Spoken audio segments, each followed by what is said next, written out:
यार आप लोग कैसे हो। चलो आप लोग अच्छे होंगे, मस्त होंगे। आप लोग देख रहे हैं गरीब इंटरटेनमेंट पे आप लोग का स्वागत है।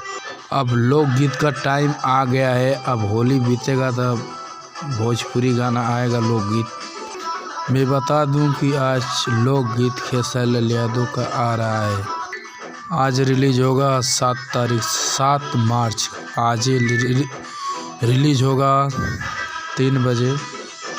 बहुत अच्छा हमको लग रहा है कि होली में ही डांस करने का गाना आ रहा है। होली में एकदम मज़ा आ जाएगा।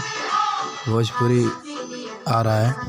मैं बता दूं कि खेसारी म्यूजिक वर्ल्ड पे यूट्यूब चैनल पे आएगा 3 बजे आएगा। अब टाइम हो गया है 2:52 हो रहा है। मैं वीडियो बना रहा हूँ तो 2:52 हो रहा है। मैं वीडियो लेट में बना रहा हूँ।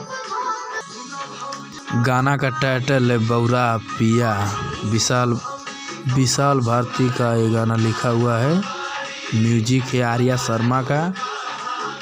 पवन पाल वीडियो डायरेक्टर हैं। वीडियो में नज़र आएंगी रानी खेसारी लाल यादव का संग। बहुत अच्छा होली के समय आ रहा है। ये भी डांस वाला होगा।